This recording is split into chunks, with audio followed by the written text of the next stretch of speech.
What up, my friends? How you doing? It is Saturday evening, and we have gathered for another chill stream.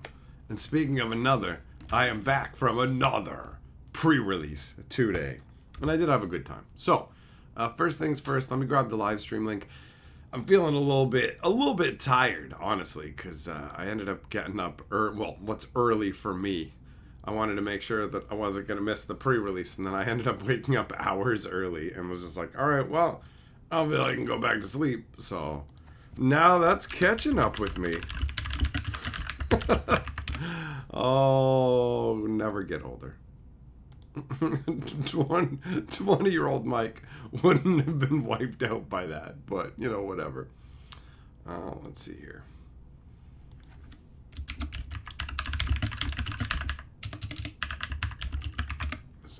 You in there, but that doesn't matter.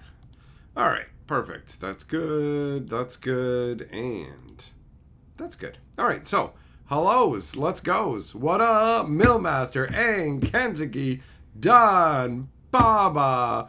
Who else is in here? Hurst, Lewis, Inferno, Carrot, Yamagoro, Billy, Midnight, Buck, Shelton, Gossett, Joe, and Jess, I believe. Oh, and Nathan. Hello. When I got to the store, I was told of your absolution. He's like, I was told to tell you this. And then he looked at me quizzically because he wanted an explanation, which I then provided. All right. So, hey, Zircon, what's up, buddy? Nice to see you. Millmaster Super Chat says, all Jedi had was a bunch of Muppets. Listen, man, you're not allowed to rent here anymore. I'm not even supposed to be here today, bro. I'm not even supposed to be here.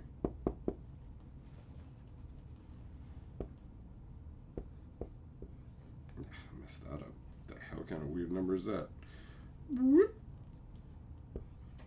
There we go. It's like I'm having a yard sale.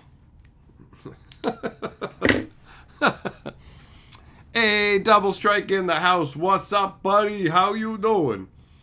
Kyle, what's going on, man? Kevin, hello to you. How you doing, brother?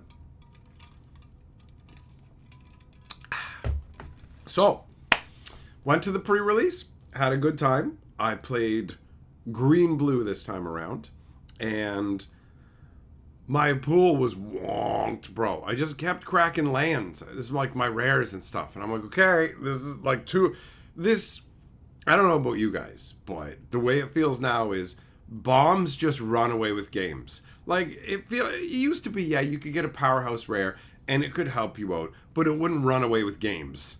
And now it's just like, there's so many crazy bomb rares that just run house in limited. And it's just bonkers, you know? So I'm just getting blasted out by crazy haste warp dragons and other silly, like, getting smacked down.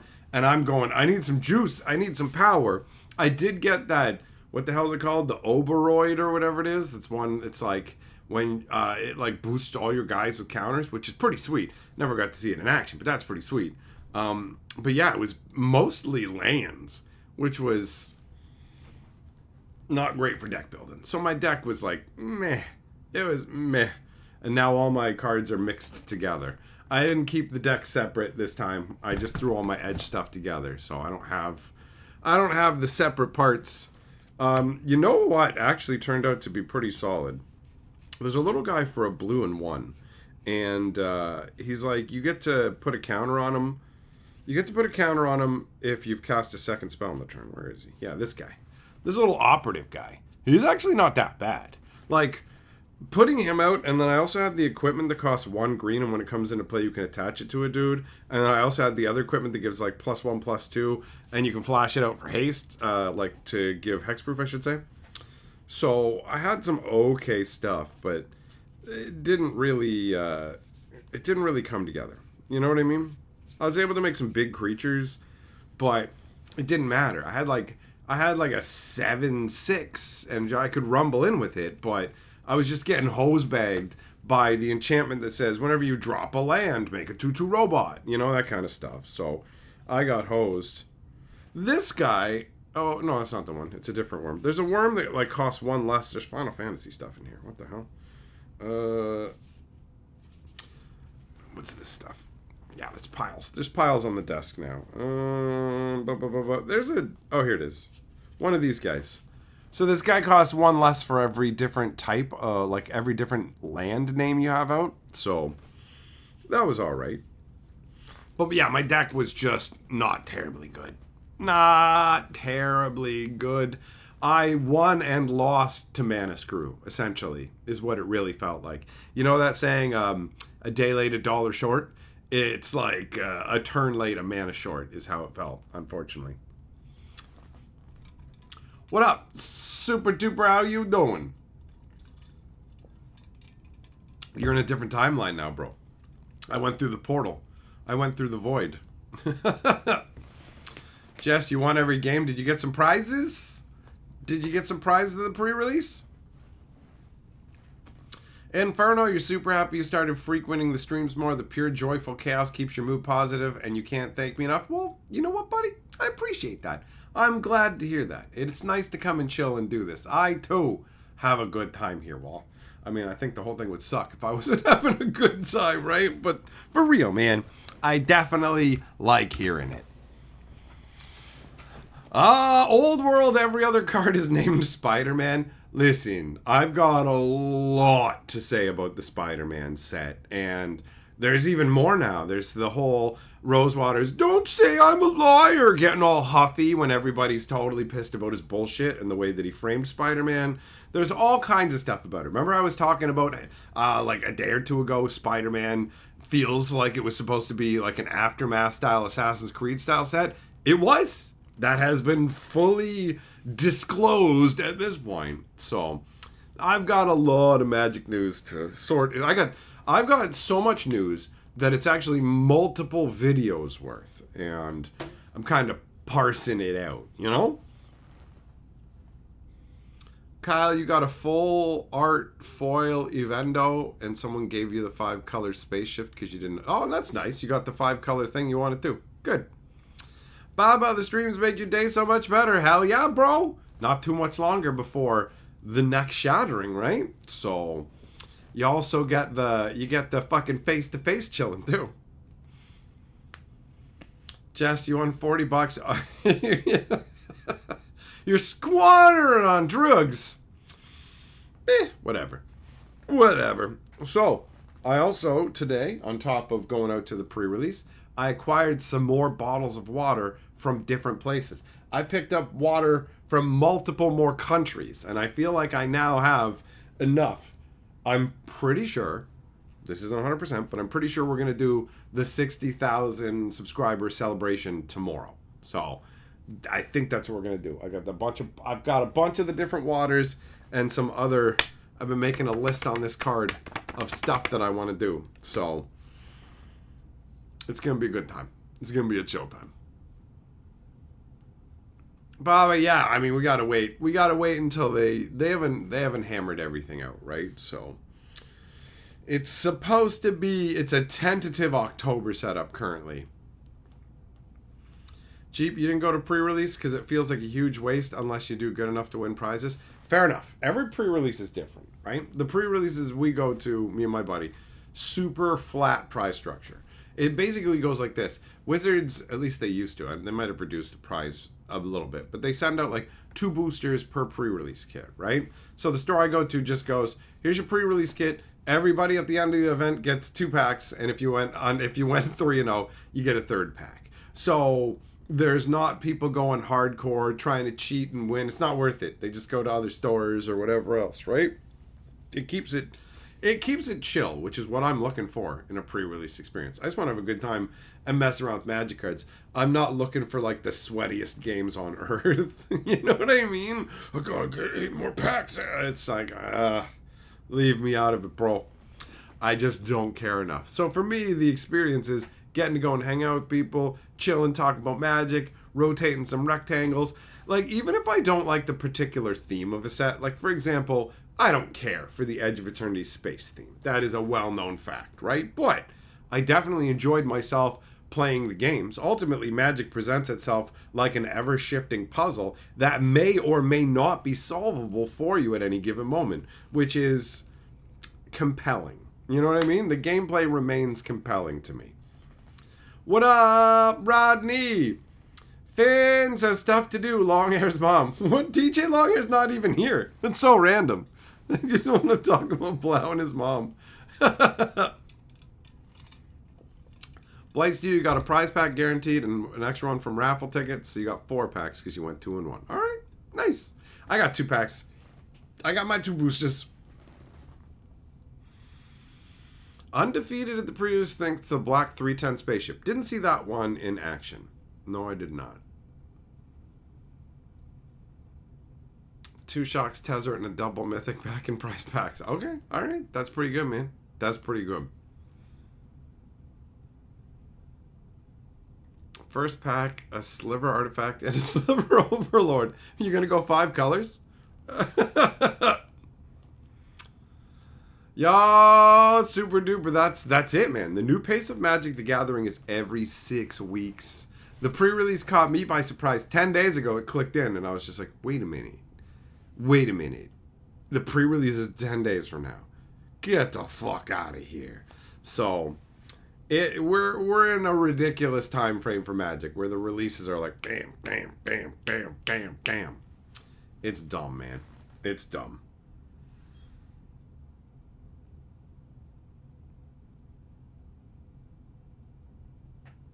Oh, there you go, Finn. I mean, if you have it built into your phone and you hear it all the time, that's going to make sense. Skunk, you're looking forward to going back to Lorwyn? I'm curious to see what they're going to do with it, right? I'm looking forward to a more traditional style Magic set. You know, something closer to Tarkir than Edge of Eternities. Like, legitimately every 6 weeks. Yeah. Like every 6 to 7 weeks. That's it. It's like, let's go. Like, when Spider-Man come out?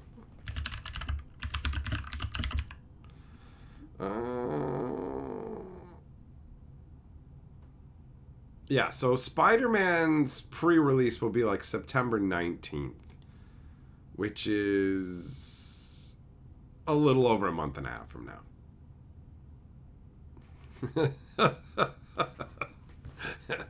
And Spider-Man, that's going to be a fucking disaster.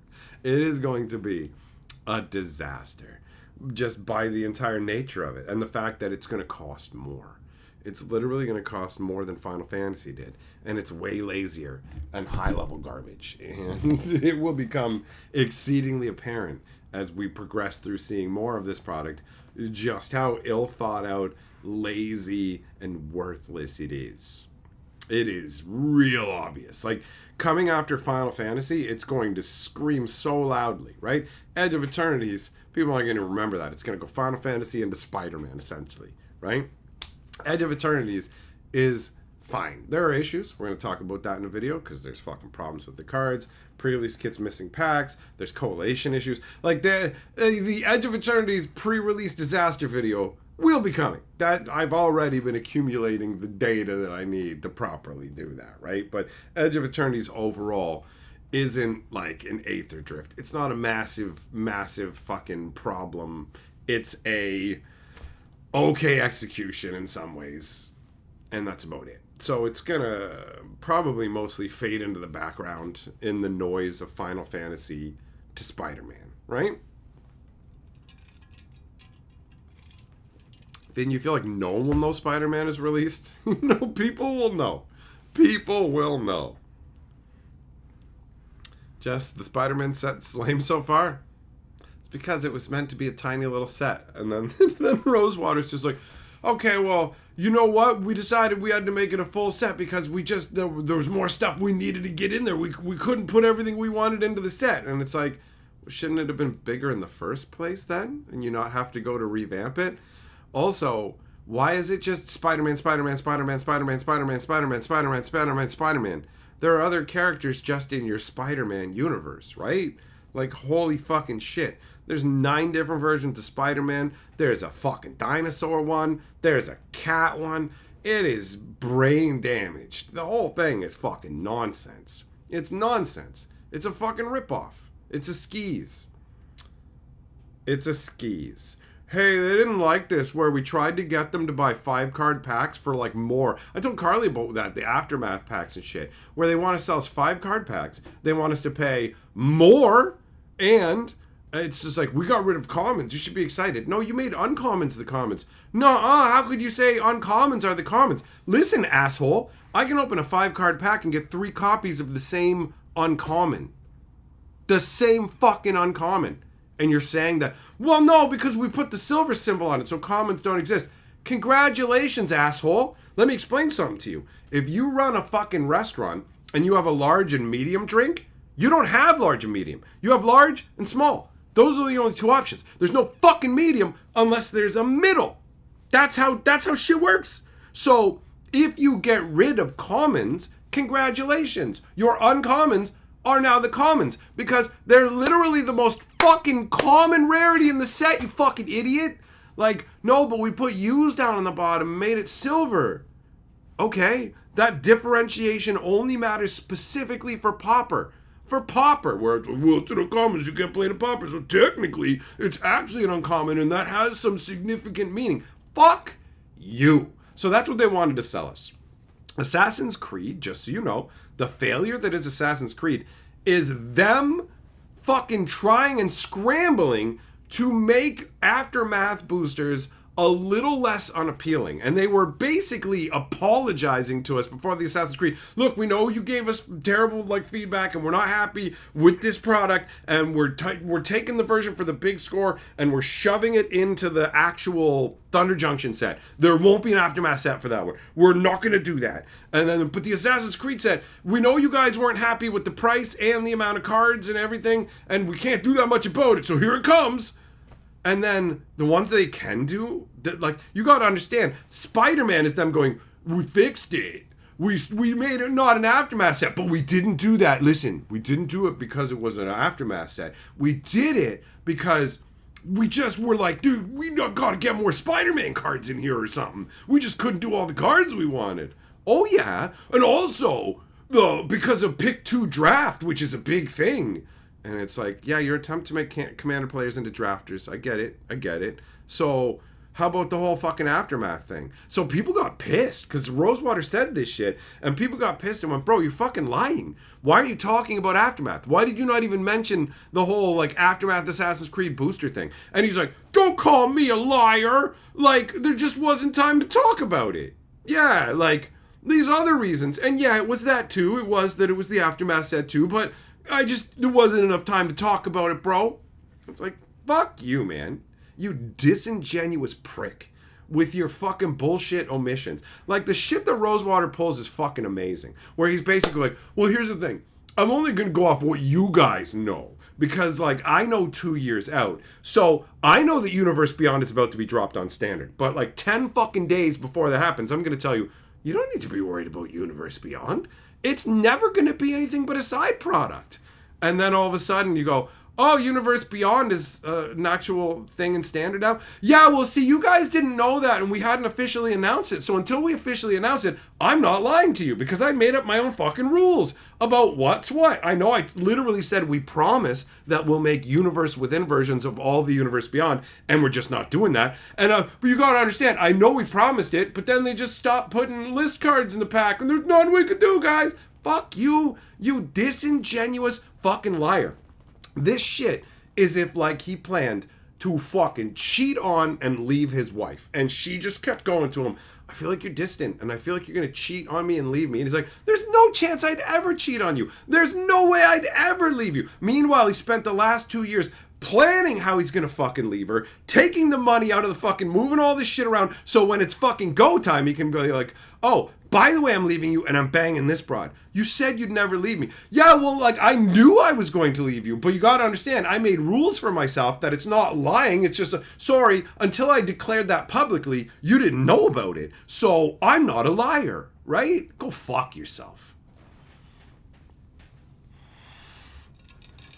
It's obnoxious. It's obnoxious. That fucking dude, like, the bullshit that he feeds us can be really, really fucking annoying.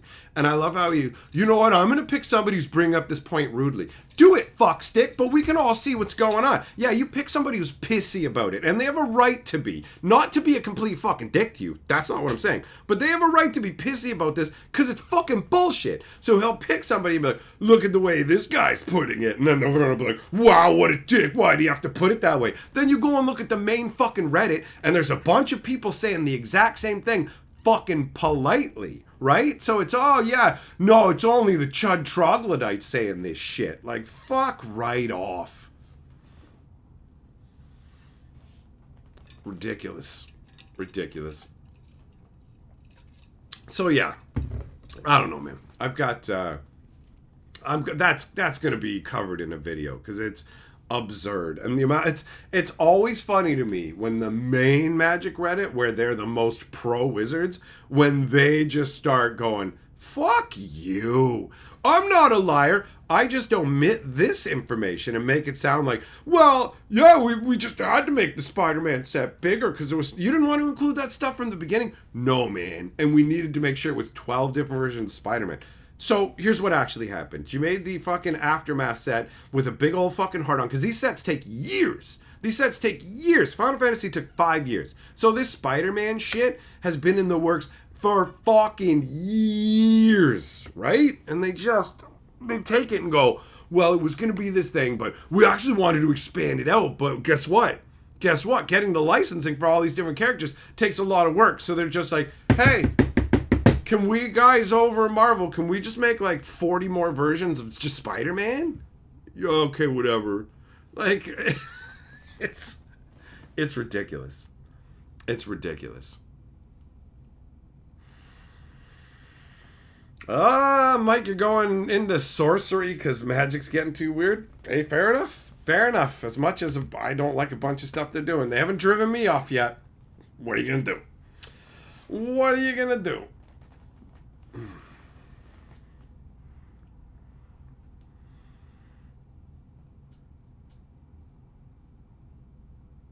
Yeah, man.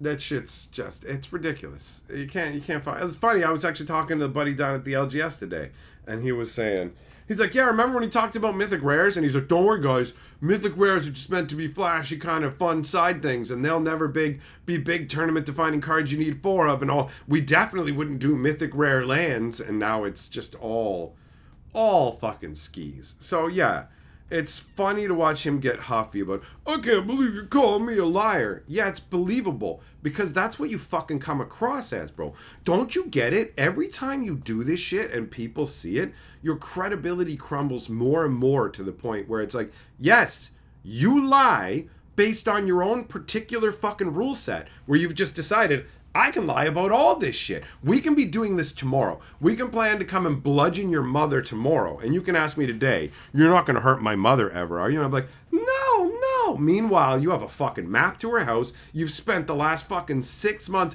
figuring out exactly how you're going to do it. And it's just like, I would never dream of doing that. Fuck you.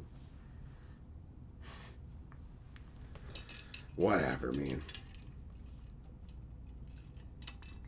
You think Spider-Ham looks fun? Well, enjoy, because guess what? You're going to see him in all kinds of ridiculous tribal decks, and you're going to see noobs playing him absolutely wrong. Because multiple people have thought, yo, play a changeling with this, and it gets fucking +18/+18. Nope. It only ever gives +1/+1. It's just checking if you're in the cool guy club. Part of the cool guy club, you get the 1/1. You're not, get fucked. It's not, are you a fucking squirrel, monkey, donkey? Great, you get +3/+3. None of that shit. None of that.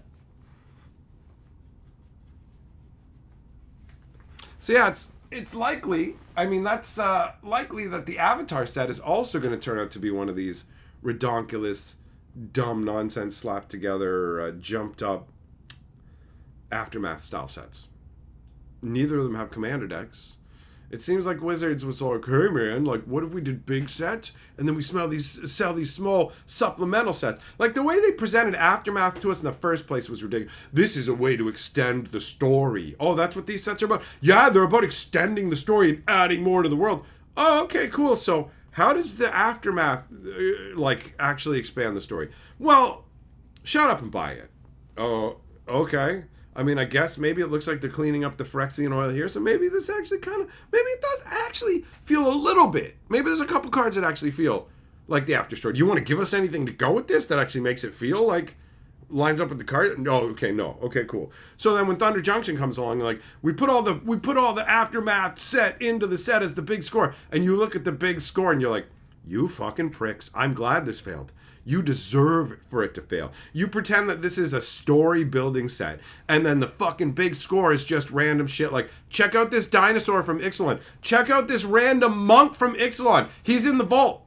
What are you fucking talking about? That's just a guy. He can't be in the vault. Well, listen, we took a bunch of slush art and slapped cards on it and said, this is an extra set. And it's extra story. How? None of this was in the vault. In your stupid fucking story, you open it and you had loot in there. Because they're all like, we have to make a Baby Yoda too. Oh shit, we're making money in every direction. Fucking idiots. Greedy, worthless pricks.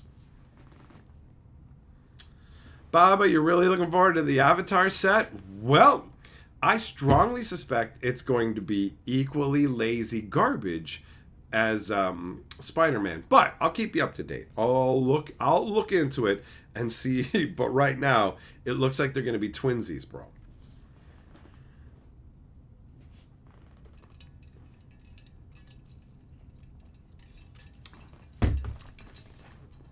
Just a tank, huh, buddy? Finn, beans. A tank full of beans. What was the new competition format they wanted to push where everyone has to buy a play box to make their commander deck? That's the new format. They call it commander box format because they're like, oh, it's like commander, except it has none of the restrictions of commander, really. Just build a deck with as many copies as you want or whatever, and just kind of ignore pretty much, it's commander. Stupid. And that's why they've got the new pick 2 draft format. That's commander draft. You only need fucking 4 people to draft. Wizards fucked it up so bad that they can't sell 8-player drafts anymore. That shit doesn't fire off because of Wizards' obscene prices and poorly balanced shit. So now they're like, well, you and your 3 fuckwit friends buy it and do a 2-pick. And we had to build this Spider-Man set for 2-pick draft. Are you out of your fucking mind? You want me to fucking believe for a second that this Spider-Man set is built on 2-pick draft from what we've seen? No sets really have a whole shitload of common legendaries for a fucking reason. That shit fucks limited up pretty badly, especially drafts, when it's like each creature has the clause, only one of me can be in play. But not because they're actually genuinely powerful, just because Spider-Man is a fucking legend. So any card that has the name Spider-Man has to be legendary. And they're making common fucking Spider-Man. So you end up with these common legendaries that you better not draft a bunch of copies of those. Like this, there's no way. There's no way they built this shit for draft. These fucking lying sacks of shit. They just went, oh my god, we fumbled this so fucking hard. Everybody hates it. We gotta fix it. Also, draft has been failing. Fix that too. Staple it onto that too, you fucking bitch. Right? That's what that is. It's, oh, it was built for it. Bull shit it was. You lying fucking cockweasel. There's no way on earth. There is no fucking way on earth that it was designed for that. There's no way. It was designed as a fucking Aftermath set that they had to rekajigger. They already admitted that. So the whole, we just wanted to fit more. No, you didn't. You didn't. You wanted to give us less fucking cards and charge us more. And then you got caught out at your greedy bullshit game because your margins are already insane. And then you turn around and go, well, no, it wasn't about, yeah, fuck you. Fuck you. Baba, yep, Spider-Man's looking rough, son. Looking rough. Oh, that's right, Midnight. That's true. They do have the desperate, please buy some action figures at the same time. Buy an action figure with a magic card. Yeah, I'll fucking pass, bro. I'm good. Joe, yes, exactly. If the If the set was actually designed for picture draft, cool. But it's not. It was designed as an aftermath set. And then someone was told, now you have to go fill more cards in. Right? And like if you... you know what? I actually need to look into that part before I talk about it. So I won't bother with that part yet. But either way, I am still compiling all the information I need to properly discuss this fucking travesty. See you later, Baba. Nathan, you glad you have old boxes for drafting when you have time and cube-a-majigs for when you want to build some cubes for drafting. There you go. There you go, man. They can't take away the enjoyableness of what already existed as they slop this game up, whoring it around with a bunch of ridiculousness. Finn, if I had magic margins, what would I do to make the player perceive more value? I'd fucking, first of all, crank up the card quality, because that's abysmal. I'd focus on card quality, and I'd focus on actual card design. Because for real, Magic is an infinite money-making machine. And if you manage it properly, it will go forever. Pretty much. It can remain as a product forever. But that's not what they're doing. They're doing golden goose, give me all them eggs, son. Let me crack it open, right? And so, yeah, it would be a return to proper balanced playtesting, yank back the power creep, up the fucking card quality. Those are basically unnegotiable sort of things. That shit that would have to happen, you know? So people go, wow, these cards feel good. Like, for example, the sponsor that I had recently, Zach Smith Studios or whatever, these fucking tokens that he makes, they're so silky smooth, bro. I was literally just randomly feeling them earlier today. I'm like, this is satisfying. And when you get good card quality, you feel respected as a customer. So Grand Archive, for example, holy shit, their card quality is fantastic. It makes you feel genuinely appreciated as a customer, right? The cards are gorgeous, and the fucking backs of them look like they look like they spent money making these. Where Wizards is just every way they can cut down on costs, they will. And they're not even printing the cards properly anymore. You literally have to, at the beginning of the pre-list, by the way, Wizards are fucking idiots, and they can't print a simple common properly, so you can't actually do this with this card. This shit happens with far too much regularity, and they charge such extreme prices. So just, you need to show the customer that you fucking respect them. That's what I would do. Improve card quality, improve design.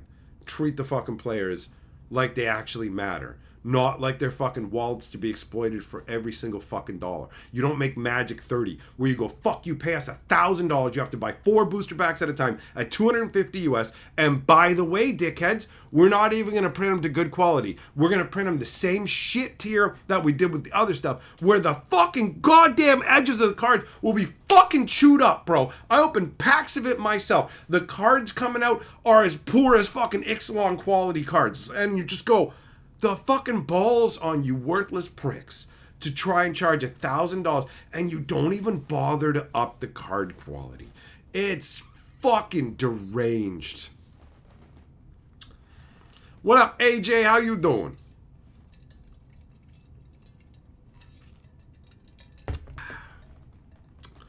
Yeah, Nathan. Khans of Tarkir. There you go. Have some fun drafting with that. Absolutely. What up, Larry? Finn, you missed the magic smell when opening a pack? Yeah, it's funny you bring that up. I was thinking about that earlier today myself. I was thinking about card quality and how bad some of the products got, to the point where the War of the Spark box that War of the Spark bundle that I got, it had this insane smell, and the actual book that came with it was like musty and moldy. It was insane. It was insane.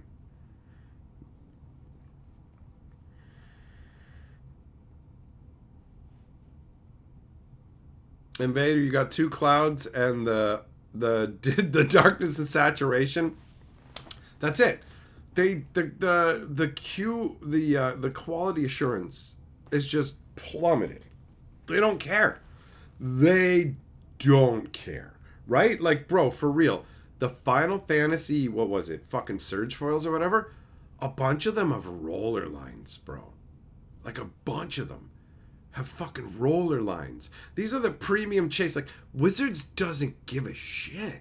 They don't give a fuck, man? This is what Hasbro did with other toys. They start making the shit with cheaper and cheaper like just make it with cheaper plastic, make it with cheaper plastic, make it with cheaper plastic. Find a way to cut costs. Find a way to cut costs. And so they're doing that when this is already such a margin-rich product. They brag about that in earning reports. Fucking year after year, they talk about how margin-rich Magic is, and they take none of that in any way to try and improve anything for us. They continue to deliver terrible fucking quality and just go, well, then we know some people will come in when you get shitty cards and go, there's actually a misprint group, and actually getting that terrible card, you're super lucky. Oh, I am? I just wanted a copy of this fucking $5 card. Yeah, but listen, that's a $5 card. You can 4x your money. Oh, okay. So how does that work? Oh, go over to this fucking group and now you can sell that card for $20 maybe. Oh, well, how much time and effort is that going to take? A fair bit, actually. Oh, okay. So how do I get the card that I want? Well, you turn into a store. You find someone to buy this product for you. You ship it out to them, hope it doesn't get lost in the mail, collect the money on it, pay tax to the government on that, and then you turn around and buy the card that you want. And so, like, you just fucking won, bro. You just wanted that $5 card. But now, you have that $5 card 4 months from now and $6, bro. Like, I can't believe you're upset about this. This is a fucking score. What's wrong with you? That's what happens. That people will come out and tell you, you won that card with 4 times as much. No, I just wanted a good copy of this. You know? Imagine you buy a shovel, you get it home, you're like, this thing's fucked. And then other people, you're lucky you got a shovel that doesn't work, man. That's worth twice as much.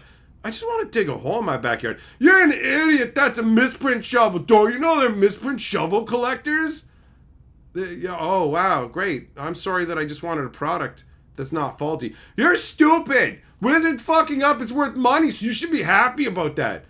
No, it's totally reasonable to expect the product to not be flawed garbage. No, but like, I get hard thinking about me getting money, so like, you should be grateful for that, because like I'd be dry humping the table so hard if it was me. Oh fuck yeah, like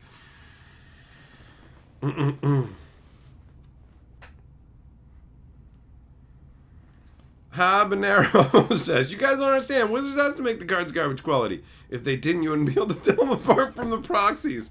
True. True.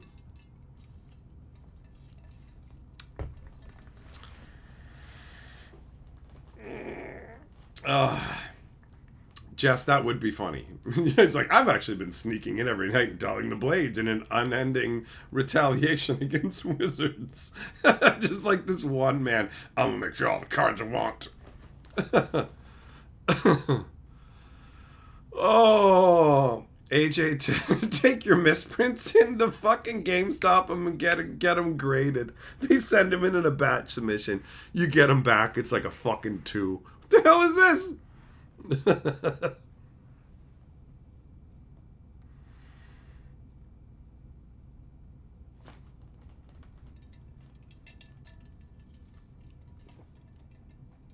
Jess, who collects garbage? Oh, you don't understand the misprint thing? I'll explain it to you, because I was a misprint collector.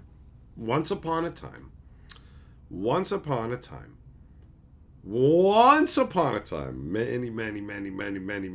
moons ago, Wizards had good card quality, to the point where misprints were surprisingly rare. Like, genuine misprints did not show up frequently at all. So, for people who dealt with crazy amounts of Magic cards, they actually stood out as oddities that felt kind of special. You know what I mean? If you go through 100,000 Magic cards and one card's fucked up, wow, look at this. And you don't feel upset about it because it stands out. You go, wow, Wizards does such a good job on all these cards. This fucked up misprint. Okay, errors happen. You're never going to be perfect. That's fine. You make some mistakes. Couple things slide through. Super infrequent. You go, wow, these are neat and worth collecting. And I used to collect misprints because I went through tons of cards. I used to get collections from people and stuff. You wouldn't get very many genuine misprints, right? And then the card quality fucking plummet. And misprints became so fucking common that misprint groups started going, we're not taking misprints from this fucking set. We're not taking any of this stuff. Like, oh, no, we're not taking the dark foils from, what was it, the Amonkhet block, because there's a fucking billion of them. Wizards fucked them all up. These are incredibly common. So misprints used to be rare and feel special and didn't trigger you in the way of, man, I wish Wizards didn't hate us and give us garbage card quality and think we're fucking idiots. But now, that's what it feels like. It's not like, wow, misprints are rare, cool. It's like, misprints are so fucking common. The card quality is so garbage. I heard multiple people complaining at the pre-release about the fucking card quality. When I was opening the Edge stuff, you can feel the gritty whatever. It's better than Tarkir, but Tarkir was fucking terrible. Tarkir had insanely bad card quality. Final Fantasy is not great, but it's not as bad as fucking Tarkir, right? It's closer though. So it's ridiculous. It's ridiculous. This is supposed to be a fucking premier card game. And they're just like, fuck it. You know what? It costs us like a cent less a pack to do it this way. So fuck every single one of our customers. Happy Gilmore 2 is out on Netflix. Oh, when did that come out?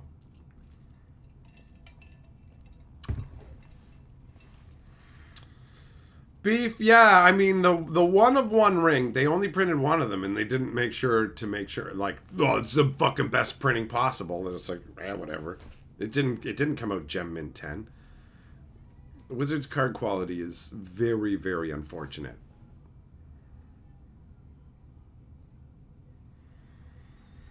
Lee, that's fine, man. You're allowed to like the stuff that Wizards is doing. There are other people who do. I don't waste my time getting fucking angry at other people who are enjoying something a company's doing. You know what I mean? It's like, okay, I wish they were doing this other thing. But they're not. And they're making these products. So if you can get joy from them, knock yourself out. It doesn't diminish my existence. So I don't fucking care. At the end of the day, I don't like Eighth Adrift. I don't like fucking Edge of Eternities. I don't like Markov Manor. I don't like Thunder Junction. Those are all in-universe sets. And then you start layering on Spider-Man. Don't care about it. Avatar feels weird in Magic. Final Fantasy, I like Final Fantasy. Still feels weird in Magic. So, people are going to enjoy it? Cool. Fuck it. But everything is strange. Everything is strange.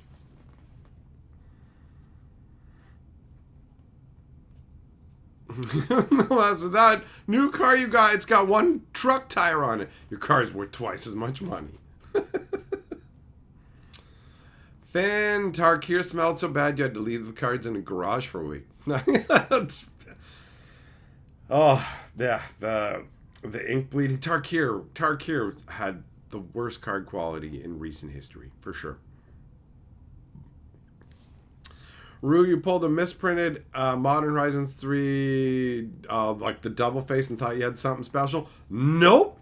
Not when they screw up on that level, right? You just go, oh, okay, so this is just garbage, right? Jessa, you already got it? Nice. Nice. Just came out yesterday. All right.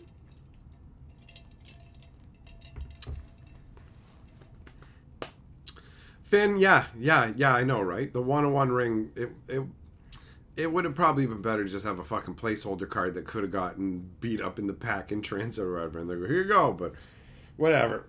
I mean, actually pulling it out of the pack, there is that. So I don't know. I honestly don't know which is the better way to do it. Casey, there's better things to do than getting mad. And other people, yeah. I mean, I'm going to get fucking mad at Wizards because I don't like what they're doing, right? So I don't like it. But other people, I don't fucking care. Some people think, yo, if you go and yell at everybody who's getting the thing that you don't like and then they don't get it, then that won't happen anymore. What are you going to go and try and find everybody? I don't know, man. It's just, that's not my way of doing it. Invader, your wallet's safe for the next 3 blocks. Feels good. Hey, fair enough, man. Fair enough. Save that cheddar. Real Master, people are brain dead enough to watch Happy Gilmore 2. I feel like I am going to watch it at some point out of morbid curiosity. I really liked the first one, and I imagine this is going to be lazy, phoned-in fucking garbage, because all Adam Sandler comedies became fucking, like, the hottest of garbage at a certain point. Apparently, he can fucking do pretty good and shit like Uncut Gems, but, like, bro, his fucking comedy movies fucking blow. Not like they were high art or anything, but Billy Madison, Happy Gilmore, The fucking Wedding Singer. Movies like that are fun. They're fun. Right? It's not like it's highbrow, but yeah, I expect that Happy Gilmore 2 is going to be weak. It's not going to feel terribly satisfying. But I am mildly curious to see what they're going to do with it.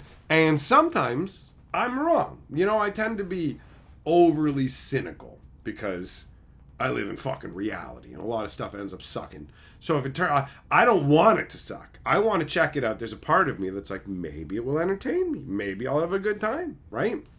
Who knows? But I'm not super hopeful that it's gonna feel anything more than mid-level at best, you know? Jess, you find it decent? Canon, it was pretty good. All right, so kind of somewhere in the middle. Fair enough. Yeah, Double Strike, Little Nicky. I like that one too. That one is funny. That Little Nicky had product placement for Popeyes that indirectly led me to trying Popeyes. Not because of the movie, because of fucking Phil always quoting the fucking movie. And I saw Popeyes chicken. I'm like, I may as well try it. And I was like, holy shit, this is good. This is good. I don't care who's in the movie, just so you guys know. Like, telling me random names of this actor's in the movie, this actor's in the movie for the new movie, it means nothing to me. It's all about the fucking writing. Is it funny? Then it doesn't matter who's in it. Is it not funny? Then it doesn't matter who's in it. Like, that's really what it boils down to. This person exists within the film. This person exists within the film. And, well, there are people in the film, and it's distant. Okay. You know what I mean? Like, it's fucking meaningless to me. Invader, do you have brain damage? When I say it doesn't matter to me who's in the movie, that doesn't mean I don't know who somebody is. Of course I know who fucking Eric Andre is. The guy's fucking an absurdist. He does ridiculous, hilarious shit. But guess what? It doesn't matter if the script is written by somebody who's a hack or it's not funny. Because, see, here's how it works. People in movies, and this is going to sound crazy, they read scripts. And so, if the script is no good, I don't care who's in the film. And if the script is good, I don't care who's in the film. Do you know what I mean? Really. At the end of the day, okay, cool. This guy, hey, Hannibal Buress isn't there. Cool. Is he actually being funny? Because if he just exists and I know that guy and he's good in other things, well, why ain't I watching that now? You know what I mean? You know what I mean? 10-4, yeah, Big Daddy, that's another one too. That's fine. They're all, like, none of those movies are amazing. Happy Gilmore is actually my favorite out of all of them. I really enjoyed Happy Gilmore. When he gets hit by the car and he's like, Volkswagen, that shit's funny to me. Like, there's a bunch of stuff in that movie I enjoyed. Because I have the right kind of juvenile, messed up sense of humor that shit, it can be funny to me. But, yeah, I don't know. The new one, I'm just like, yeah. Pyre, for you, Happy Gilmore 2, the people making it were having fun, so it's fun. Well, that's good. See, that's a good thing to say. I like that. Desolator, what's up, buddy? How you doing?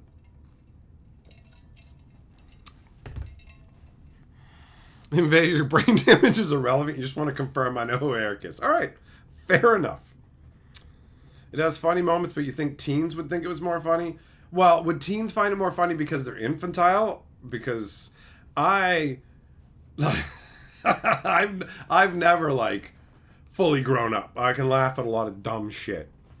I'm not, I need the fucking highest level of comedy. I will laugh at low level comedy if it's funny. That's it. It's just got to be funny, and I'm here for it. That's it. It's that simple. You know?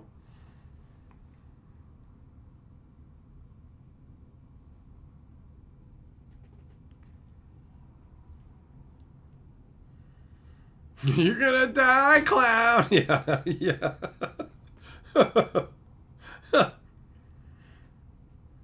That Asian lady at the beginning who hears him singing. Finn, Hubby Halloween, and That's My Boy. Actually, I think I saw the Hubby one, maybe. I don't know. I just feel like, or Hubie, whatever the fuck it was. I don't remember.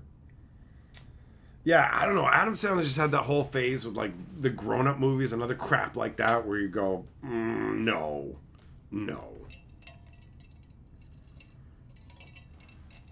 Hey, Desolator, nice, buddy. I'm glad other things are working out for you, bro. That's always a good feeling. That's a nice feeling. Keep it popping, man. Keep it popping.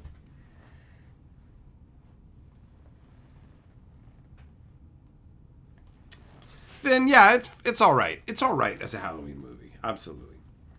What up, Fulgore? How you doing, buddy?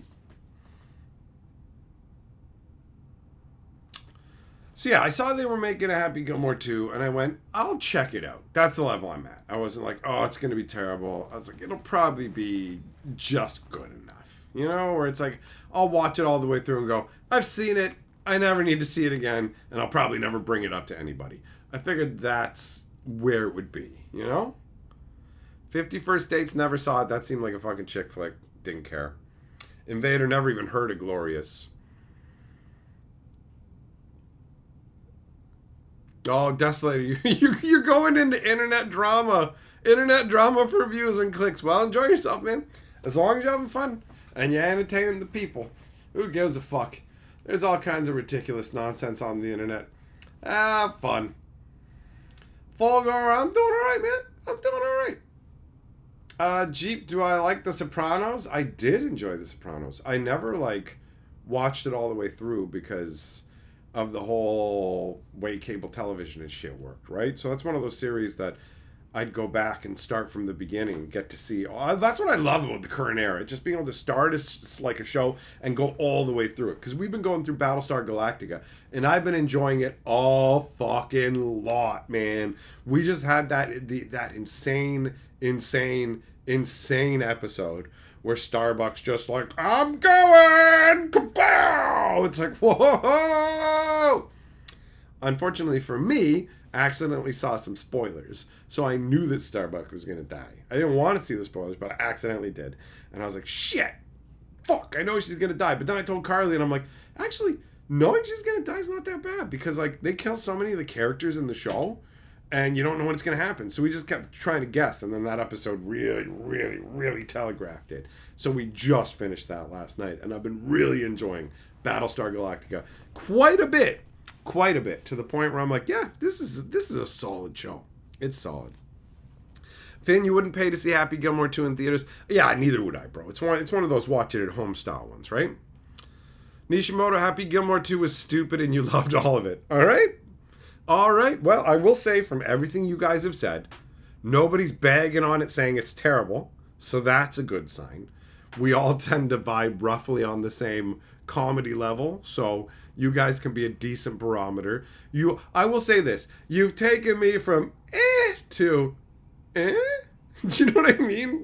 I'm a little bit more, maybe it'll be all right. Or I could watch it and go, Nishimoto's a fucking idiot. You know what I mean? I could just turn to Carly 20 minutes in and be like, yeah, that guy's a fucking dumbass. I'm gonna tell him to go fuck himself the next time I see him.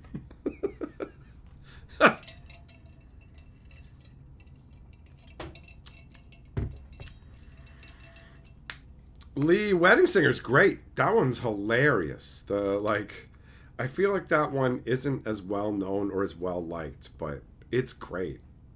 It's great. There's some really great moments in it. Nathan, 50 First Dates is actually a decent romantic comedy for an Adam Sandler flick. Fair enough. I'm still not gonna watch it. Well, maybe one day randomly, but I've got a ton of movies to check out before I'll ever get to that. I'm not even writing it down. You know what I mean? See you later, midnight. Cheap, you started watching Doctor Who from the beginning because of the magic crossover. Fair enough. I never got into Doctor Who. When I was a kid, the music fucking scared me. And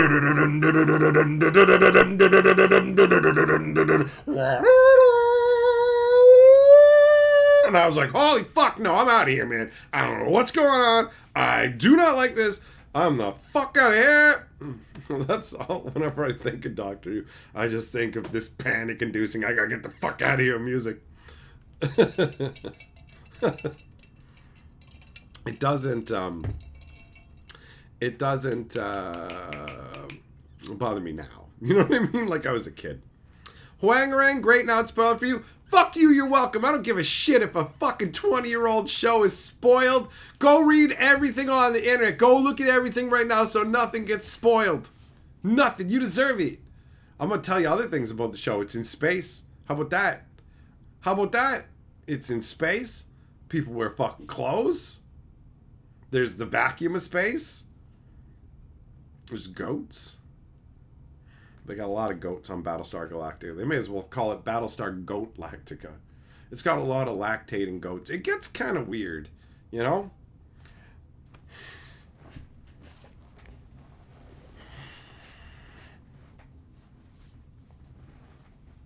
Do I have any opinions on the rumor they're working on putting Starkiller into the next Asuka season? What the fuck? What are you talking? What the fuck is that? Who's Starkiller? What is Starkiller? What is Asuka? What the fuck are you talking about? Literally, I'm like, what is this? Starkiller? I mean, is that like, it's gotta be sci-fi, I'm guessing. It's Starkiller, right? It's not some guy's name, is it? Yeah, I don't know. Star Wars. Oh, that explains it. Yeah, man. Sorry, I don't know shit. I don't know shit about, like, any of the new Star Wars stuff.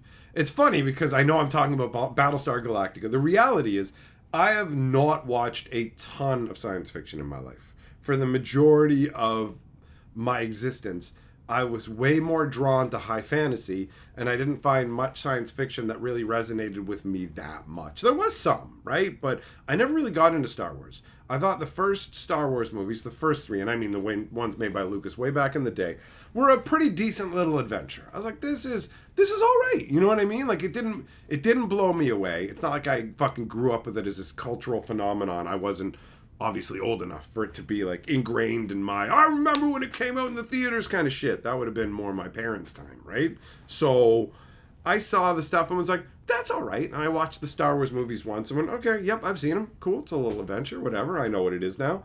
And then just didn't really watch any more Star Wars until many years later when they put out the next ones with the stupid pod racing and whatever. And I'm like, oh, these are weak. They got all these robots, Roger Blodger and fucking Jar Jar Danks and all this other nonsense. And it's when this feels like it's for kids, man. What happened? Like, the first Star Wars was, I'm going to chop your hand off. I'm your fucking dad, you stupid dickhead. Fuck you. And then this one's all like, hey, I'm going to be a little speed beep beep racer because my mama's owned by a long snooty McGrub guy or whatever. No, this is pod racing. Okay. All right then.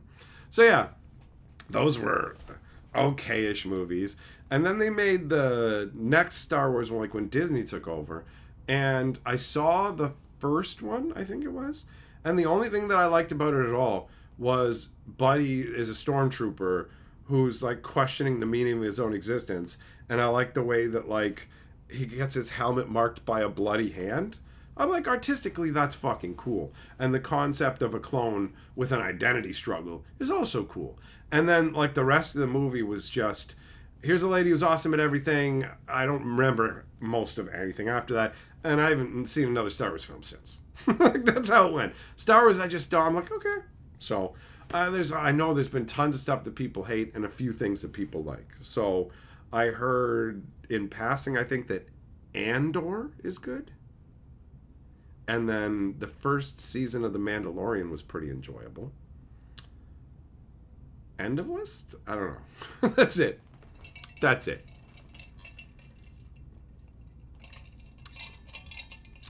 Starkiller is Darth's apprentice. Darth who? Darth Maul? I only know like two. How many Darths do I know? Darth Dinkus, Darth Malongus, Darth Dumbfuck. I don't know many. Nishimoto, the first Alien movie was good.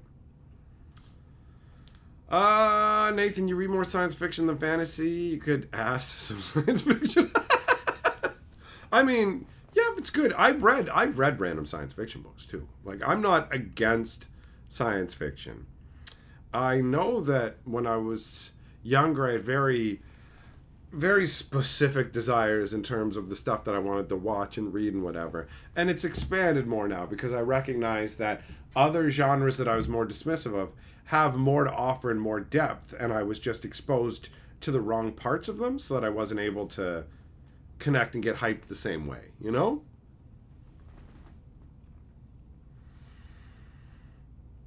Andor is worth watching even if you don't like Star Wars. I'm not against Star Wars. It's just nothing that they've done felt like it had any compelling narrative, right? The power of one, the power of two, the power of many, like all this crap. You're just like, this seems really fucking stupid. Like, really dumb. Nah, I wouldn't expect a Harry Potter crossover, AJ. That time's passed. That's what Strixhaven was supposed to be, you know?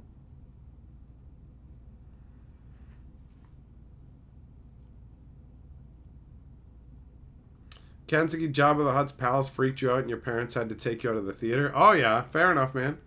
All I remember from Jabba the Hutt's stuff is he's a big disgusting fat blob. And Leia in that fucking costume, bro. Fuck yeah. That shit. That's memorable. That shit's memorable. I remember her slave outfit. I remember the trash compactor trying to crush people. I remember the giant fucking butthole monster in the sand with the teeth. And that whole thing where he like fucking like leaps off the one little floaty space thing and fucking, oh, it's all crazy. It's pretty cool. It's pretty cool. There's some cool moments in the original Star Wars trilogy. Balvagan Andor is the long-term setup for the Rogue One movie. Alright. Alright. Starkiller was a main character of a Star Wars video game. Yeah, see. Everybody's got their own interests. I know fuckloads about magic, but Star Wars never really got me hooked in. I'm going to be 100% honest. I think Star Trek's cooler than Star Wars because Star Wars is just like kablowy, kablowy, kablowy, kablowy, kablowy, kablowy. And Star Trek is more, here's some interesting scenarios. Here, we're going to be a little more diplomatic and a little less kablah, blah, blah, blah, blah, blah, kablibbity blue. You know what I mean? Space battles are kind of a lot of the time, you know? I don't need them. But what I do need is to top up my beverage because it's running low. So, quick intermission, and I shall return to you, my friends. Stay safe. Don't be a dink! Use my Amazon link. When Hatcher goes for a drink, bookmark that Amazon link. Don't be a bitch. You gotta scratch that itch. Bookmark that Amazon link. I got fucking bills to pay, y'all. Use my Amazon link. This is gonna take some work. Don't be a dink. Use my Amazon link. When Hatcher goes for a drink, bookmark that Amazon link. Don't be a bitch.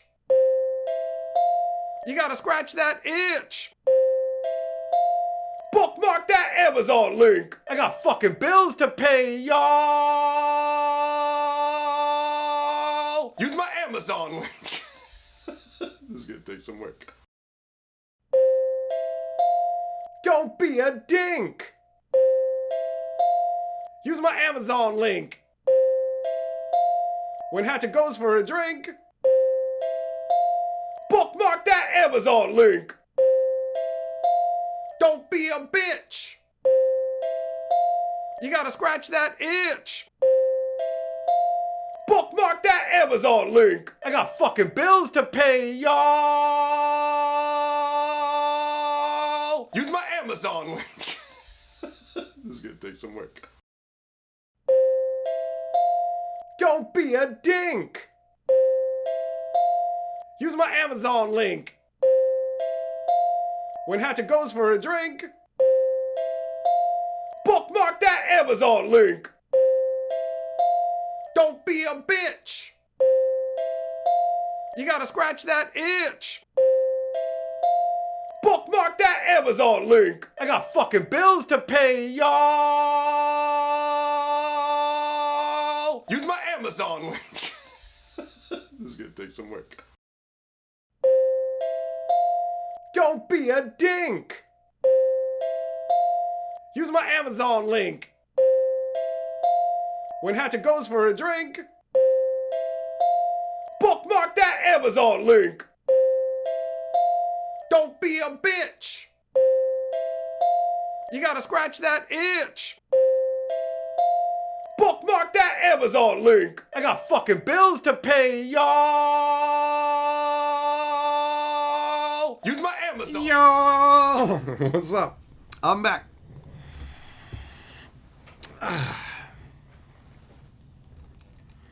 Nishimoto, the original Star Trek was a lot of kablawi. Well, I never watched that one.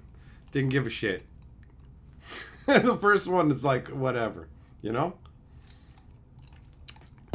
I think more like the Next Generation and other stuff. It just seems like Star Trek is less, let's explode everybody. They have space battles, that's fine. You can have those. You can have those, you know?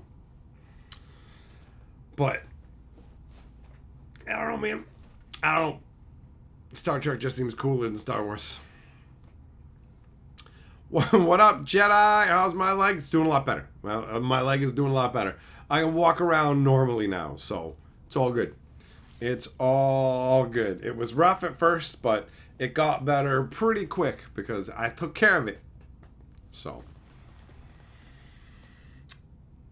I don't think it's 100% better, but it's mostly better. Canon Universe Beyond makes you feel nostalgic. Enjoy it. Lean into it. It does. For me, it just unfortunately does not, you know? But, whatevs. Enjoy the feeling. Enjoy the feeling. I like magic being what it was. I like it being high fantasy. Just like actual magic worlds. Not a bunch of crazy fucking technology. People don't fucking get it, you know? Some people. Some people don't get it. Some people do. Some people be like, well, actually, you know, isn't all that was actually really high tech? No, those are magical golems powered by magic stones. No, they were high tech mechs. Nope. Yeah, they weren't. You're wrong. You're wrong, and magic's always been like this. Oh, yeah, no, totally. Totally. If you look at the stuff they're doing now and the stuff they've done over all these previous years, you're absolutely correct. 100% the same. Definitely no fucking difference. It's no point. I don't even have that conversation with people anymore. I'm like, that's cool, man. You can fucking feel whatever you want to feel. Cool, bro. Cool. Live your life. Do your thing. I just don't give a shit. What are you gonna do? Jedi. Yeah, it did not arrive. Contact Amazon and make sure that you like. Here's what happened, and I will apologize, even though it's not my fucking fault. For some weird reason, Amazon fucked up the wish list thing. So there was a window of time where if you tried to order something off a wish list, Amazon would just fuck up the order. So you got caught in that window. You did that, send it out during that particular window, and it got fucked up. So it never showed up. No package arrived. That it didn't come. And that problem has been resolved now.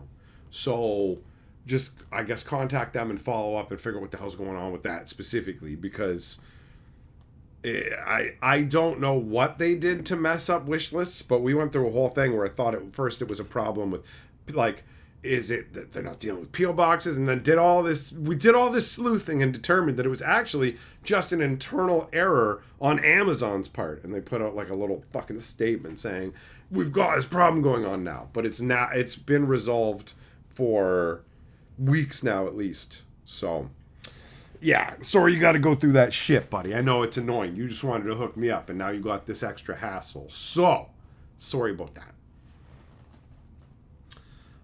Jamie, how did my pre-releases go? I had a fun time. I played in the first one yesterday. I played red, black, and today I played green, blue. My deck yesterday was better. I got more mana hosed today, but I had a couple of games that felt pretty good, and the one was like there was some good back and forth when the games weren't just being decided by somebody getting land screwed. There was some good back and forth where it's like, okay, I'm getting beat down. Oh wait, I'm bringing it back. You know, we both, I guess me and my opponent in different situations, both got to like, I'm going to reverse it on you. You thought you had me beat down, but now I'm taking it back, you know? Those kind of games. They take longer. They're more fun. You get more stuff going on. Steamrollering is cool if you just want prizes and to move up the chain. But if you want to play and have a good time, some nice back and forth, that's what I'm there for, is proper fun games of Magic. Yeah, exactly. Double Strike. Yeah, spiders have been in Magic since the beginning, so Spider-Man's totally cool. And if you don't admit it, you suck. You're doing it right, bro. That's how they do it. That's how they do it. Habanero, yeah, the rocket launcher thing. People have brought that up so many times. Oh, you hate this fucking high-tech stuff in Magic? Well, rocket launcher was in the beginning. Yup, and I hated it. So what now? Well, no, you can't say you hate it. Like, when you say that you hate this new high-tech stuff, what you're saying is you love every single Magic card that came before it. And when I say rocket launcher, I got you, and you're wrong. I got you. It's like, no, I hated rocket launcher. And it's like, oh yeah, what about that power? Oh, what about that power armor that Urza had in an invasion set that looked like those BattleTech mechs? Oh yeah, I fucking hated that too. No, but see, Magic had that stuff sometimes before. Yup, and I hated it every time. And I hate this because it's even more, and it's awful. What's your point? No, I win the conversation because I said that these cards exist. Yeah, and I hated them. I hate the color red. Okay, well, you know, all these things were red before. Yeah, I did. I hated those too because they're red. Yeah, but no, I got you, bro. See, because I said red. That ball was red last week. Okay, I hated that red ball last week. No, rocket launcher. Like, it's like, you did it. You know what? You're right. I actually love this new stuff. It's awesome. Everything should, like, I think that it should just be computers and, like, office chairs in Magic the Gathering now. I think that's cool. I think that's awesome. Like, I think Magic should be, like, refrigerators and toilets and automobiles and, like, I don't know, cement mixing trucks. Yeah? Thompson, what's up, buddy? How was Jurassic World?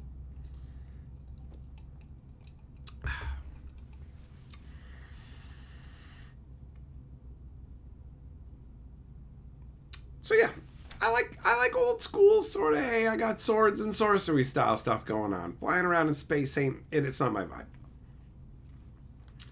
vibe. Double strike. I want a double strike and toilet. Okay. You'll probably get it at some point. Wait until they do the skibbly dibbly do meme secret lair, and you have the toilet creature, and then you can do that. You'll probably be able to give a toilet double strike, and in the meantime you can use Tell Him Tor, because his name is an anagram of Mr. Toilet.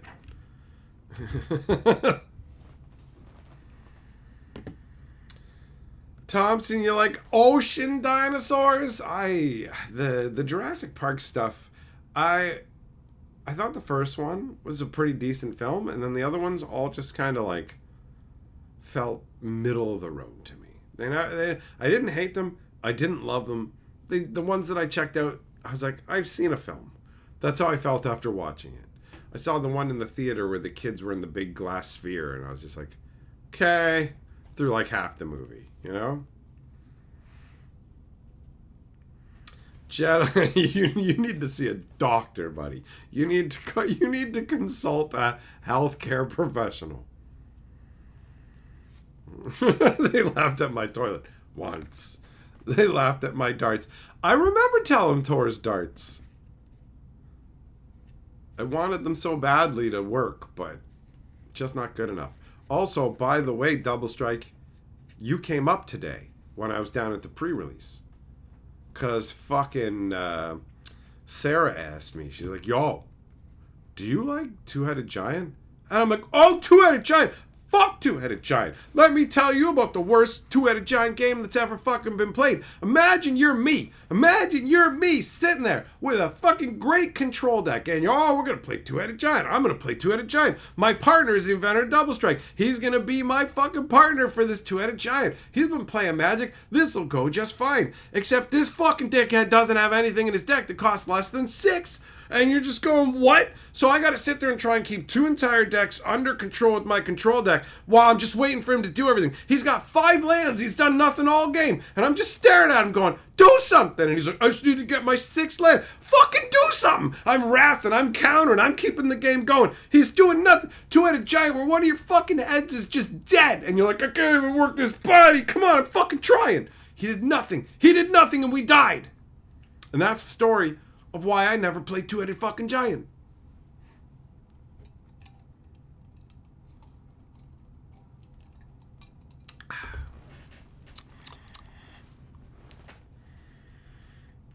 Pyre, what, it deals damage a turn later. How does that work? Habanero, the wish has been granted. We got a fat guy in an office chair. It's so stupid. Thanks, Spider-Man. A fat guy on a computer. Oh, you walked into the Spider-Verse? Do you know that's Ned? No, and I don't give a flying fuck because I see a fat loser dickhead who's some random fucking dorkbag on a card, and I don't think that's cool. I want to summon up fucking dragons. No, but like in the movie, he says, I'm a guy in a chair, whatever. What a fucking snap dope reference. Right? Who cares? It's dog shit. It's dog shit. Absolute dog shit. Web support. I put a +1/+1 counter on a spider. Really? So this fucking dude who helped fucking Spider-Man talk him into the movie, he could literally just grab an actual fucking spider and make it grow? Does he have fucking powers I don't know about? Well, no, because it's web support. Get it? Because he's using the internet. He puts a +1/+1 counter. How the fuck do you use the internet to make somebody physically stronger? How? How do you make somebody beefier with the internet? I feel my muscles growing. Oh, my dick's getting bigger. Thanks for all that typing, bro. Ugh. Thompson getting some of the new Grand Archive stuff. Enjoy it, bro.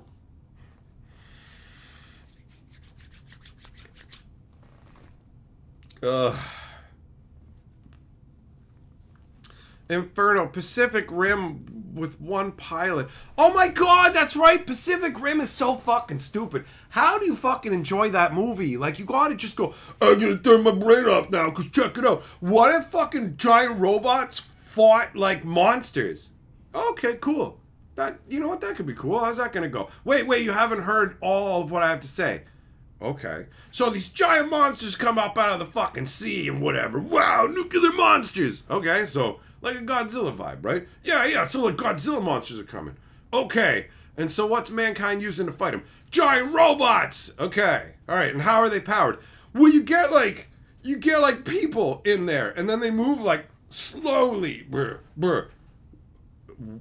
What? Yeah, there's like people inside. Fuck off. Yeah, and they're slow and clunky and shitty. And like, only some people can learn to move a big robot. What? You gotta have the right blood type or something. You gotta be type O negative AB fucking A class, son. And then like they put a tube up your butt and then you can go like, oh my god. It's so fucking dumb. It's so dumb. It's clunky and shitty and it's like, hey, you know that part that has people inside? Just put components in there. There's no way on earth that you couldn't make a fucking, like, computer parts and shit and put it inside this robot and have it work better. This isn't cool. This is dumb. Only your brother used to be the robot guy and he's fucking dead. We need you to be the robot guy now, bro. What? Yeah, listen, we've got giant robots to fight the sea monsters with. Okay, so why don't you put like components in it so you can have somebody pilot it remotely? No, but like the sync up okay, even if it's a physical link up, why don't you just fucking transmit it wirelessly? Shut up! People gotta be inside it. It's fucking cool. No, it's dumb. It's dumb. That's the dumbest shit about these giant fucking robots. Is like, you gotta fucking put a person in it. No, you don't! No, you fucking don't! You're a fucking moron! You're an idiot! This is so stupid! Human reaction speeds exceed computer speeds or something, maybe. I don't know. The only time that shit works is when it's ultra alien technology and it's so fucking advanced that it's half tech, half biologically alive, and the only way they can figure out to even test the shit is to just shove people in there and see what fucking happens. Fine. You have a concept that actually makes sense. Everything else is just the dumbest motherfuckers on Earth going, we could turn these into drones and then our pilots could he's using this one for a while. He's done. He can instantly switch to this mission and this drone over here and totally kick ass. But wait, what if we took these extremely important assets who can operate our fucking gear and put them directly in harm's way for no fucking reason? Also making our devices unnecessarily bigger and not fucking able to have more technology inside them. It's a can't win scenario. Like, fuck, man. How stupid do you have to fucking be? It's the dumbest shit. So the whole time, who's Joe? Oh, fuck, I wish this was me. Why would you wish this is you, idiot?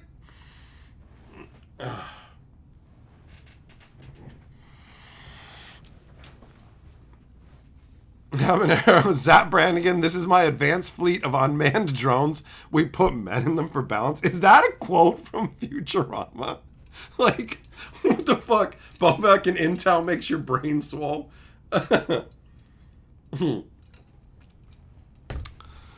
Oh, Inferno, you turn your brain off and had a great time watching it? Fair enough. Here's my problem.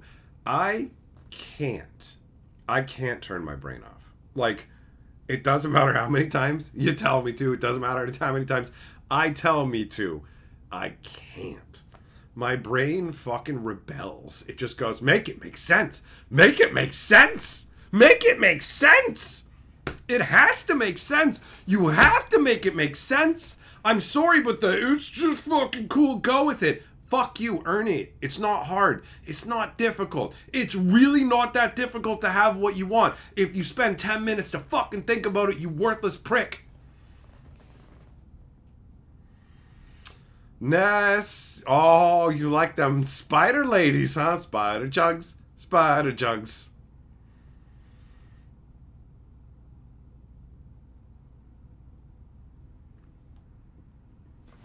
So yeah, that Pacific Rim stuff was fucking stupid.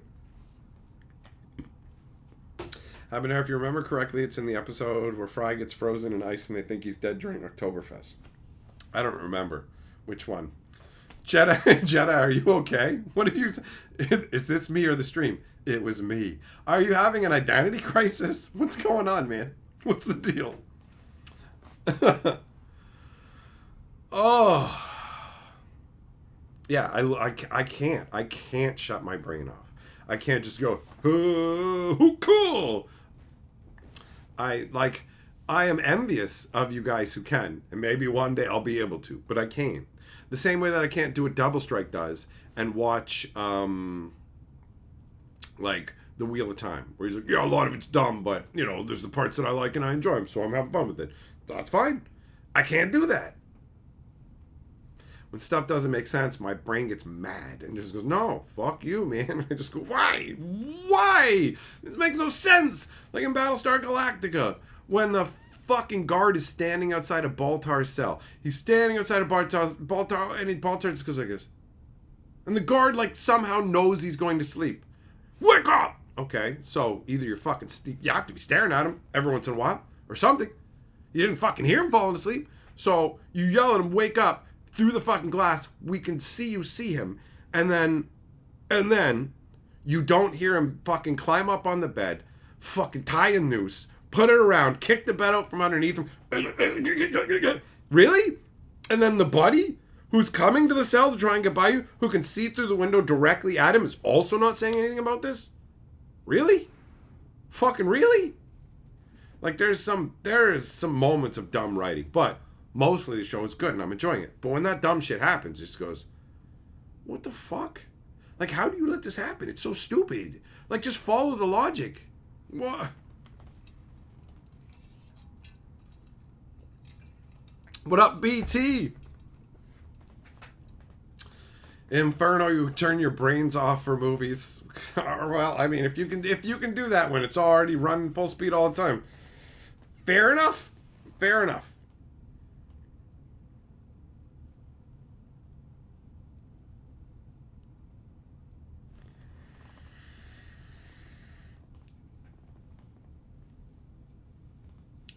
Jedi, yeah. When universe breaks its own rules and all, it pulls. I agree. It does pull you out. Like, you're going along and then you're like, this doesn't add up. Why? Why are you doing this? This is illogical. And it's frustrating because it's just going, no, this is the logical conclusion of what you did. And this is the logical, like, where are we going? Right? Jedi, the internet said Hatcher was too much and cut out for 45 seconds. That's, that's understandable. I bet you my wife wishes that the world would just do that for her. Every once in a while. It's like, just too much for you right now. Boom, 45 seconds of just, he doesn't exist. Peterson, what's up? You saw Fantastic Four earlier and you thought it was only okay. Better than what most of Marvel has been doing lately. Well, I suppose that's a step up. You know what I mean? Like, Marvel has fallen down quite a number of pegs. I was impressed with their ability to build this big, sprawling universe and chain together a bunch of movies and get people hyped. But after the Infinity War Endgame, they fell that shit right off a cliff, son. Guardians of the Galaxy 3 was solid, but, like, a bunch of other stuff is garbage. I haven't seen Thunderbolts yet. I plan to check that out, but I don't have high hopes. What up, Splendor? How you doing, buddy? You think I'd be a good director? Yeah, I mean, I care about story cohesion and things following through logically. So I feel like I would do a good job of making sure that you actually, everything is fucking following and making sense, and you don't have insane nonsense like in fucking in Black Adam. That movie was so fucking illogical, especially the part when Black Adam is literally in the underwater prison for, like, bad dudes. And you just go, okay, so he's in this, they have this prison complex underwater, and he's stuck there, and then when he's getting freed, they just send, like, guards with stun batons. It's like, so this is a facility to hold supervillains, and you're just sending people with, like, stun batons? And then, like, he's not in his powered up form, and all he has to do is say Shazam to turn into his powered up form. So he fights all these guards, and then he keeps this tube in his mouth, and run, all the way to get out of the base. And it's like, just take the tube out and say Shazam. Just take the tube out and say Shazam. No, he's got to go out and get in the water. And he goes in and gets in the water. Okay. And then he fucking barely makes it to the surface of the water. He's drowning, he's dying. And then he goes, Shazam. And you're supposed to be like, wow, he barely made it. He's a fucking idiot. Everybody's idiots. He could have fucking pulled the tube out and said Shazam before he ran into the water. He had all the time in the world. He had already beat up the 6 guards with sticks that he sent to stop supervillains. 6 regular humans with sticks to stop supervillains. Oh, fuck you, movie. Fuck you. Hey, Anto, what's up, buddy? The super chat says, a wild fur appears, what do you do? And then the answer is, you fucking go Old Yeller and you prime the double gauge. The same thing you do whenever you find a deranged animal. You know what I mean?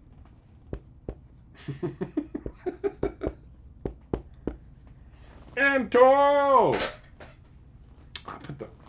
I put the wrong amount by a cent. You can't have that.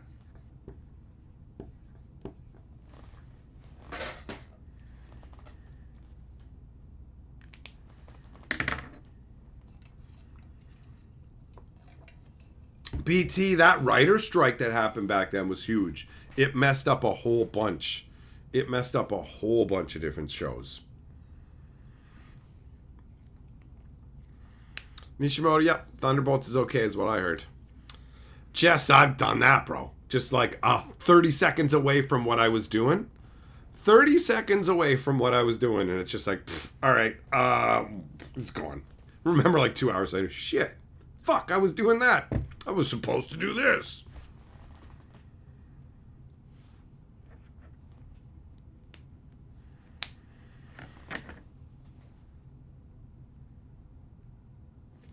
Nishimoto, you know I like harping on the Black Adam thing, but you thought they gave a reason he couldn't power up inside the prison?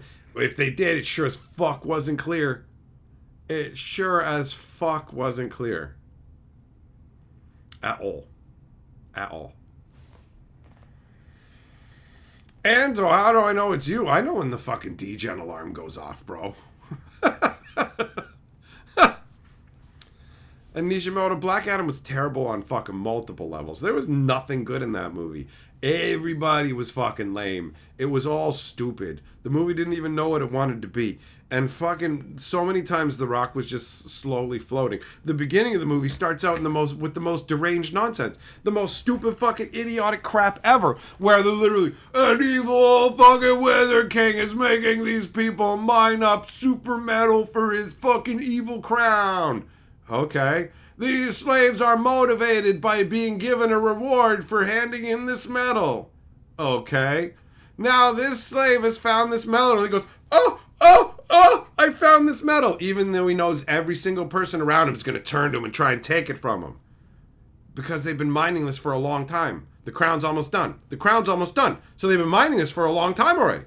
So they just go, oh, you're going to get a reward for this metal. So all these people start turning to him after he stupidly goes, hey, I got the metal, I got that. Like, I'm going to take it from you. But then a small boy comes and goes, nuh-uh, don't do that. And he takes him by the hand and leads him up to the slave masters at the top.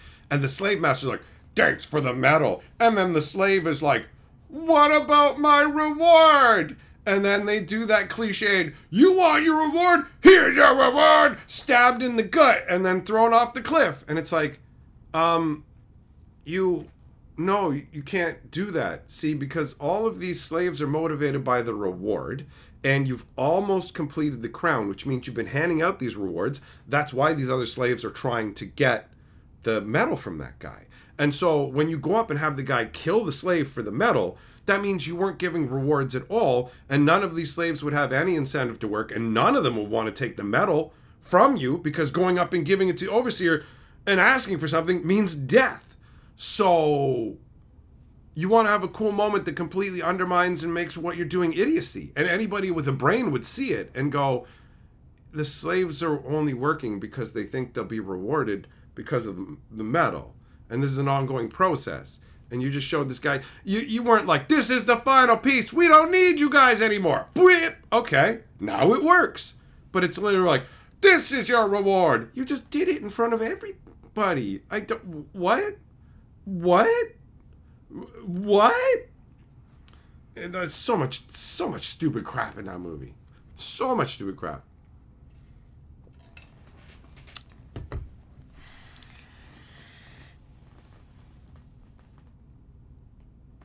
Anto, you want me to tell people your lore? What are you fucking talking about? Anto was a fucking maggot and a fucking meatball from a plate of spaghetti. And then that poor meatball rolled right on the floor. There you go. That's the origin story. Peterson, the ballerina. Never even heard of it. Never even heard of that one. Melmaster only makes sense if you don't think about it. Drives me crazy. I have a brain that works, and I'm interested in your story. I'm here. Tell me your story. I'm interested. I will actively pay attention. I will think about the fucking follow through. I'm here for it. Let's do it. You know? And then it's like, no, you don't.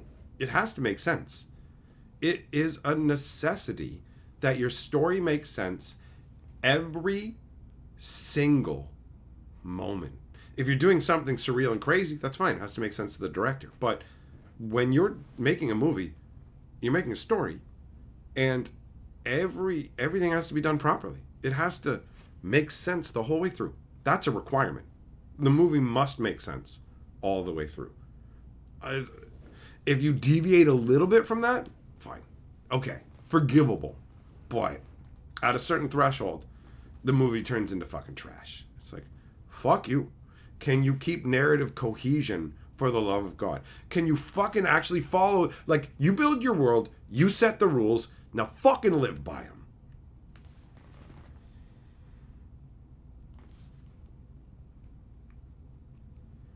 Jedi, yeah, there's if someone has superpowers and can fly and he flies next to planes, does he have the power to not get cold and the whole breathing thing? I give that kind of thing a pass. I just go, okay, whatever. The fact that I can see you flying and you're not distressed in any other way, I assume that those other conditions come with it. You can fly and endure the rigors of flight. I will grant that as a natural sort of add-on to it. You know what I mean?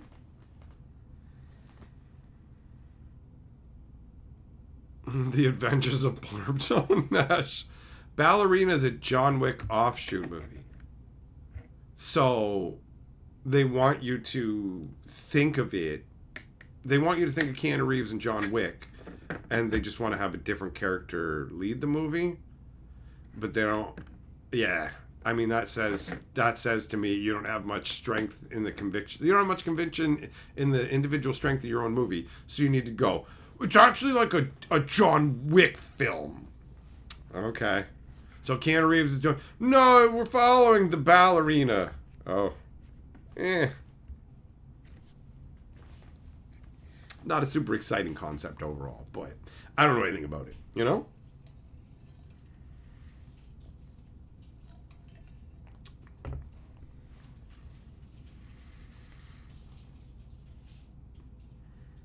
Yeah, man, narrative cohesion. That's what I would like. And I don't think that I have unrealistic expectations, unrealistic demands, essentially.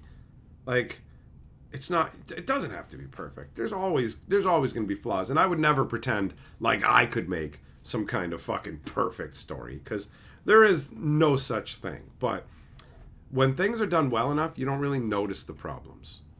You talking about how Apollo sucks? No, not at all. I thought you were talking about Apollo. No, I yelled about fucking Black Adam and other shit. Oh, man. I don't believe I've spoken about Apollo at all. I did bring up Battlestar Galactica, though. Oh, well. I walked by and I was thinking about it. Yeah, no. Right. Continue. I was going to come on and glom on shit on Apollo. But Yeah, no, not at all. Didn't even think about him. I didn't even think about him. It's what he deserves. Exactly.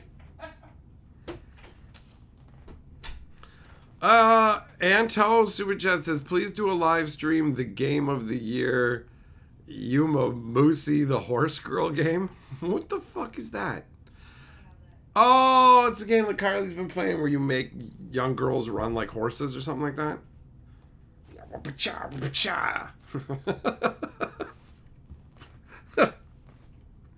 Falcon Ballerina has Anna de Armas and she's hot. Well, I do enjoy looking at hot ladies, but I'm not 15 years old, so that's not enough. I need the movie to be actually fucking enjoyable, because if I just want to look at a hot chick, this the internet. I could just literally fucking pull up any number of hot chicks and just look at her. Hey, look at that. She's got holes. You know what I mean? Like, I like nice looking ladies when I'm watching stuff, but I want a good story. That's what I'm there for.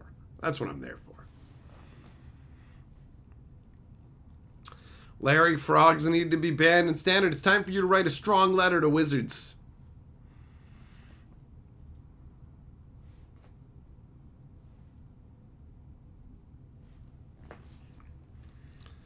Habanero, I reminded you of Wildcard Books, which is a series about people's superpowers, but their powers had to follow real-world logic and physics. Okay.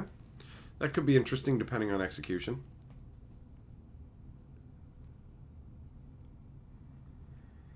BT, individual convection is an important thing people should understand. I'm going to go ahead and say I think you actually meant individual conviction, right? Not like a convection oven. Everybody cooking is like super important. I mean, I feel you in the heat wave vibe of it. But I think you mean, yeah, look, I think what you're trying to say by individual conviction is that everybody is their own person. So they have their own personality, their own driving goals, and that stays consistent, right? Because that is important. A character being who they are is important. If you like deviate from that, things can get muddy or just downright crappy. Like what was it? I really enjoyed The Expanse for the first 3 seasons.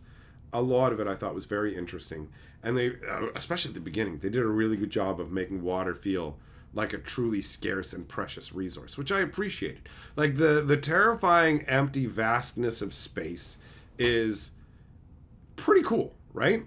And so The Expanse was solid. And then like in season 4, all of a sudden, the old diplomat lady who was good at working people, whatever, turned into like a grizzled police captain. Get it fucking done! And you're just like, this isn't the same person. Do you want to like give a reason, show as to why she's behaving like this now to make it work? Like, did she have a stroke or something? Like, what is going on? What is going on with that?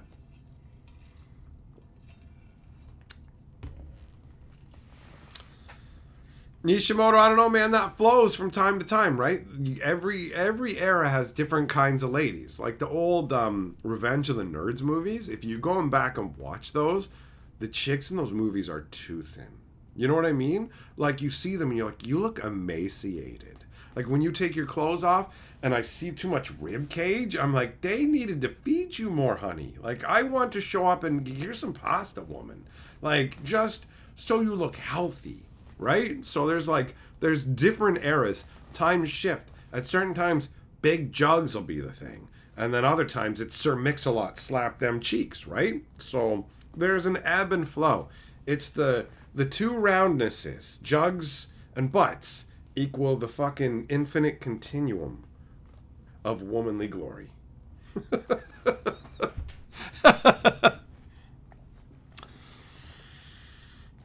It's about more than just people with superpowers. The really interesting and unusual parts of the books are about the superpowered people and how their powers work in real life. Yeah, I mean, those kind of restrictions can lead to some interesting concepts, for sure. Remember a character who's indestructible, but then he'd get hit by things, he'd go flying. Yep, that works. That works. Hey, Thompson, with the jumpy controller. Thanks for the super sticker, bro! Yeah, Invader, exactly, right? Space is already terrifying, just on its own. Like, oops, I disconnected from the space station and I'm just going to drift forever. I'll be drifting forever, but I won't even be alive after a while. I'm going to slowly die of dehydration floating in the void of space. Like, that's already terrifying. Or I'm just going to freeze to death out here. And then you've got by the way, there's black holes and other shit, right? A fucking stone the size of a marble can rip straight through your fucking spacesuit, straight through your fucking ship, all of it. It's wild. Peterson, you watched The Expanse and thought it was trying too hard to be Cowboy Bebop. It's actually, you know what? First 3 seasons, enjoyable. I'm not saying they're perfect, but I'm not huge into sci-fi, and it got me in. I was quite enjoying it. It does nosedive from there, but you might want to consider revisiting it. And further, you don't know how I feel about animated films? Bro, I love fucking anime. I love, like, animated films, all that stuff. I have a pretty wide range of things that I find interesting overall. So, I definitely don't go, oh, it's animated, it's for kids. A lot of the stuff that's coming out of Japan is fucking awesome, you know? Yeah, I definitely haven't seen Rise of the Guardians.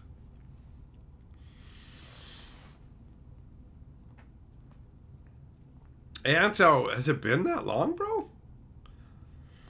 Well, I'm glad it's behind us. I'll put it that way, man, because that was wild. I don't want any more of that. I don't want any more of that.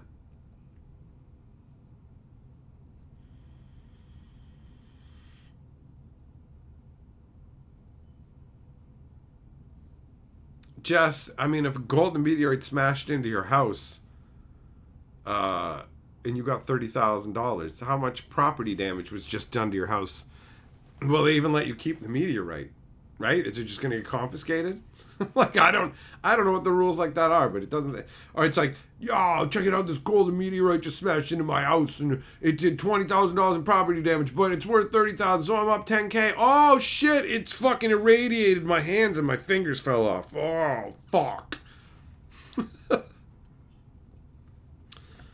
Nishimoto, yeah, you're right. It was the switch over to Amazon. Like, Amazon taking over the Expanse is when things went totally south. Larry, you can't individually get Wizards of Ban cards at all. You got to just wait until it completely ruins Standard. That's it.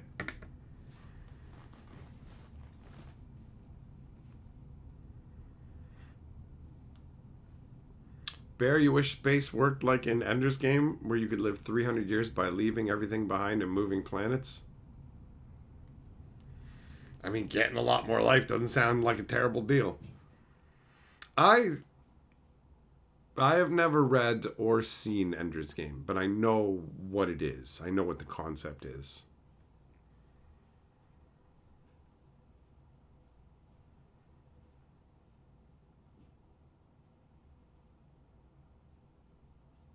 I mean, are you watching an anime that's bad, but in an unusual way that makes you want to keep watching it? Some things are such a big train wreck you can't look away, right?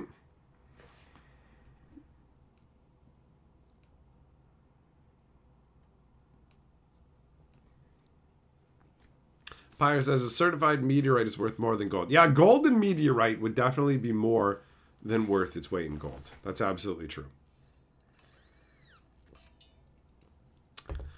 Nishimoto, he loved that series but refused to pay for good writers.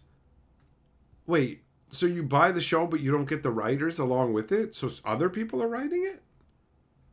Well, then how are you going to get the same? That's... What? Like, if you have a really good chef at a restaurant and you buy that restaurant, wouldn't you keep that chef? No, I brought in my own chef. But he doesn't know how to cook the way... What? I thought, I bought this place because I like the food here. And then I turn it into my thing. Got rid of that guy. So it doesn't even make that. And you can't get what you actually got to eat and what was enjoyable. What the fuck is this? What are you doing?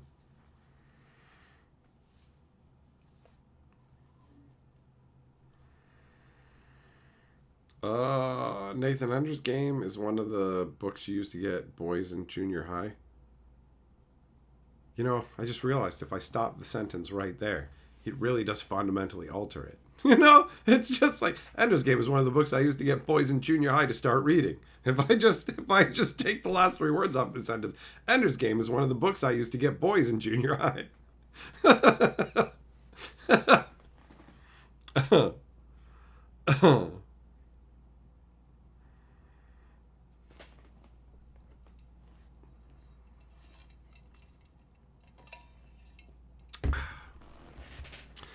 All right, well, thanks for coming and hanging out, my friends. It has been a fun chill stream. I will get back together with you guys again soon, but for now, I am heading off to the edge of eternity.